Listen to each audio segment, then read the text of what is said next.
مشتاق احمد یوسفی صاحب کا مضمون ہے دھیرج گنج کا مشاعرہ۔ اس قصباتی مشاعرے میں جو دھیرج گنج کا آخری یادگار مشاعرہ ہوا، 18 بیرونی شاعروں کے علاوہ 33 مقامی اور مضافاتی شعراء شرکت کے لیے بلائے گئے یا بن بلائے آئے۔ باہر سے آنے والوں میں کچھ تو ایسے تھے جو اس لالچ میں آئے تھے کہ نقد معاوضہ نہ صحیح، گاؤں ہے کچھ نہیں تو سبزیاں، فصل کے میوے، 5-6 مرغیوں کا جھابا تو منظمین شاعر مشاعرہ ضرور ساتھ کر دیں گے۔ حکیم احسان اللہ تسلیم مول گنج کی طوائفوں کے طبیب خاص تو تھے ہی، گانے کے لیے انہیں فرمائشی غزلیں لکھ کر دے دیتے تھے۔ کسی طوائف کے پیر بھاری ہوتے تو اس کے لیے بطور خاص بہت چھوٹی بہر میں رواں غزل کہتے تاکہ ٹھیکہ اور ٹھمکا نہ لگانا پڑے۔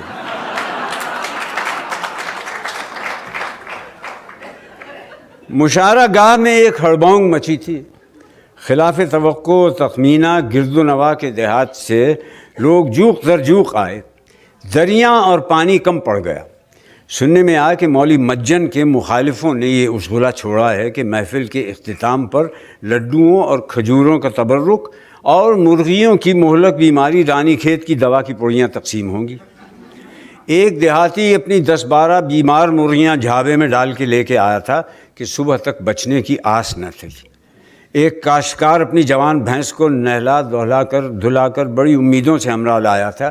اس کے کٹے ہی کٹے ہوتے تھے، مادہ بچہ نہیں ہوتا تھا۔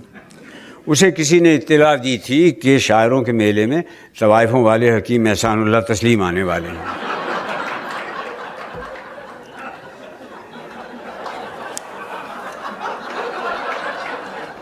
حکیم احسان اللہ تسلیم رنگین مزاج رعوسا کا بھی علاج کرتے تھے۔ فقط قارورہ دیکھ کر رئیس کا نام بتا دیتے تھے اور رئیس کی نبض پہ انگلی رکھتے ہی نشاندہی کر دیتے کہ مرض کے جراثیم کس کوٹھے کے آوردہ پر ردہ ہیں۔ یہ سمجھ میں آنے والی بات ہے کہ کسی طوائف کے یہاں لڑکا پیدا ہو جائے تو رونا پیٹنا مچ جاتا ہے۔ حکیم تسلیم کے پاس خاندانی بیاض کا ایک ایسا مجرب نسخہ تھا کہ شرطیہ لڑکی پیدا ہوتی تھی۔ یہ صفوف اس رات کے راجہ یا تماشبین خصوصی کو چپکے سے پان میں ڈال کر کھلایا جاتا تھا۔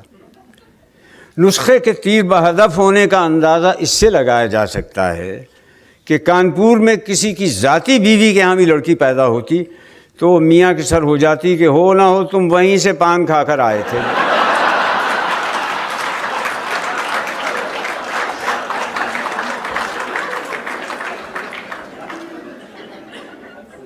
سامعین کی اکثریت ایسے افراد پر مشتمل تھی جنہوں نے اس سے قبل مشاعرہ اور شاعر نہیں دیکھے تھے۔ رات کے 12 کا عمل ہوگا، 4 سو سامعین کا توتی بول رہا تھا۔ ہوٹنگ کا یہ عالم تھا کہ کان پڑی گالی سنائی نہیں دے رہی تھی۔ قادر 12 بنکوی کے تو مطلع پر ہی سامعین نے تمبو سر پہ اٹھا لیا۔ وہ غریب عاجز آ کر کہنے لگا، حضرات سنیے تو، شعر پڑھا ہے، گالی تو نہیں دی۔ مشاعرے کے شور و شغب سے سہم کر گاؤں کی سرحد پر گیدڑوں تک نے بولنا بند کر دیا تھا۔ ایک صاحب چاندنی پر گھٹنوں کے بل چلتے صدر مشاعرہ تک پہنچے۔ انہیں درخواست کی کہ میں ایک غریب و دیار آدمی ہوں، مجھے بھی کلام ناقص سنانے کی اجازت دی جائے۔ ایک آواز آئی، ناقص صاحب کا کلام سنوائیے۔ انہیں اجازت مل گئی، جس پر انہوں نے کھڑے ہو کر حاضرین کو دائیں بائیں اور سامنے گھوم کر 3 دفعہ آداب کیا۔ ان کی کریم رنگ کی ٹسر کی اچکن اتنی لمبی تھی کہ وثوق سے نہیں کہا جا سکتا تھا کہ انہوں نے نیچے پاجامہ پہن رکھا ہے یا نہیں۔ اپنی نشست سے انہوں نے بیاض اٹھائی اور حاضرین کو مخاطب کرتے ہوئے کہا کہ میں ایک خاص وجہ سے غیر طرحی غزل پڑھنے کی اجازت چاہتا ہوں، مگر بوجوب وجہ بتانا نہیں چاہتا۔ اس پر حاضرین نے شور مچایا، وجہ بتاؤ، نہیں تو بدو گھر کو جاؤ، وجہ بتاؤ۔ اصرار بڑھا تو غیر طرحی غزل پڑھنے کی یہ وجہ بتائی کہ جو مصرع طرح دیا گیا ہے اس میں سکتہ پڑتا ہے۔ ثبوت میں انہوں نے تقطیع کر کے دکھا دی کہ مرض بر وزن فرض باندھا گیا تھا۔ اس شاعر و معترض نے اپنا تخلص ساغر جالونوی بتایا۔ 2 ہنڈوں کا تیل 15 منٹ پہلے ختم ہو چکا تھا، کچھ ہنڈوں میں وقت پر ہوا نہیں بھری تھی، وہ پھس کر کے بجھ گئے۔ ساغر جالونوی کے اعتراض کے بعد کسی شرارتی نے باقی ماندہ ہنڈوں کو جھڑجھڑا دیا، ان کے مینٹل جھڑتے ہی اندھیرا ہو گیا، ایسا گھپ اندھیرا کہ ہاتھ کو شاعر سجھائی نہیں دے رہا تھا، چنانچہ بے قصور سامعین پٹ رہے تھے۔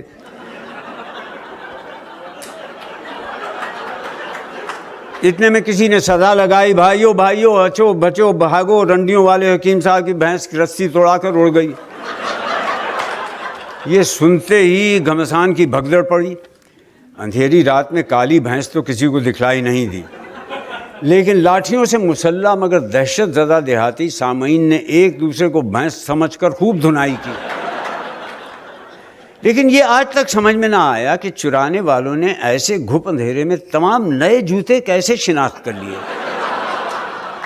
اور جوتوں پر ہی موقوف نہیں، ہر وہ چیز جو چرائی جا سکتی تھی چرا لی گئی۔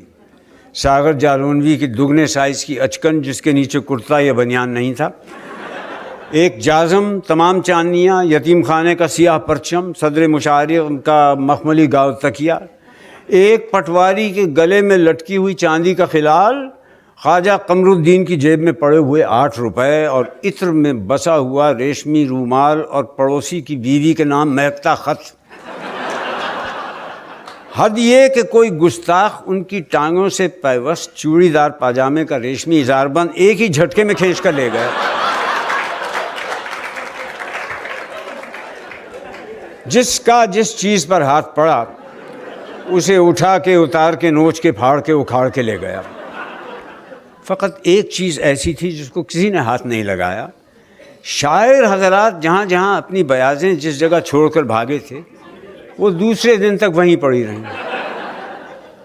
باہر سے آئے ہوئے دیہاتیوں نے یہ سمجھ کر کہ شاید یہ بھی مشاعرے کے اختتامیہ آداب میں داخل ہے، مار پیٹ اور لوٹ کھسوٹ میں بڑھ چڑھ کر حصہ لیا، اور بعد کو بہت دن تک ہر آئے گئے سے بڑے اشتیاق سے پوچھتے رہے اب دوسرا مشاعرہ کب ہوگا۔